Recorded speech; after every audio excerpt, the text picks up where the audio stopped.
Hey, so whilst working on a promotional image for my film Spacewalker to take to Cannes, I found two path tracing bugs that I thought I'd just report in on because I managed to solve them and I thought they were worth bringing up. My name's MXBell and I work on all these things, and I'm here to teach you how to make films in Unreal Engine. Welcome to Realtime Workflows. So Pathtracer, for anyone who doesn't know, is basically it's ray tracing in real time. We can see if I turn it on, it's trying to ray trace, and what's happening is it keeps getting reset. Any animation will reset it, okay? It needs to have a full go at a frame. And you can see here something, despite the fact there's nothing animated in this frame, something is resetting it. Okay, now what that something is the MetaHuman's hairs. So we're gonna use this command here. So it's r.hairstrands.pathtracing.invalidation threshold -1.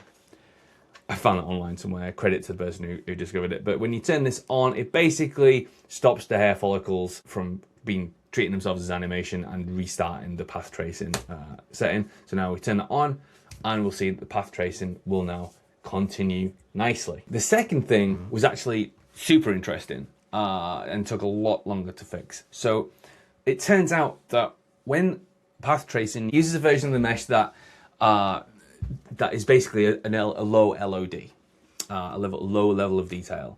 And we can find this by doing the following. We'll see here, first of all, this object is higher resolution than what it appears. So the first issue that I found is that we can see here that this, the very bottom, that the spacesuit is the helmet from version 8. Now I keep everything organized like that. Now we can actually go level of detail and import a higher res version. It's the same model, so I don't know why this works.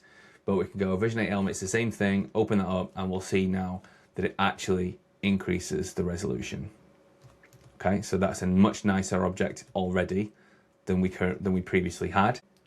Okay, but if we switch this to path tracing, we'll see that it's using a very ugly version.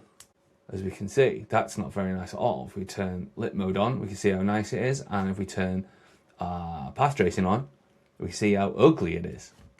Now, the reason is Nanite. So Nanite is enabled, and if we double click this, we will come into here and we can scroll down to ray tracing, I believe it is. So ray tracing. So we see we've got support ray tracing, and it's this fallback target that is the problem. We can set this to % triangles, and it will set that to 100.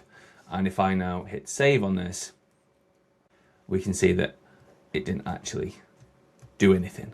And the next thing we need to do is just change this LOD 1% to 100 as well and hit apply. So those are two things that I discovered about path tracing and thought they were worth passing on as I'm trying to make my image that we're taking to Cannes. Well, I actually noticed there is I actually prefer this than the camera view. The camera view does this weird thing where this is a problem I haven't solved yet. What causes this? It's only in certain views, only does it in certain views, so it's not doing it there.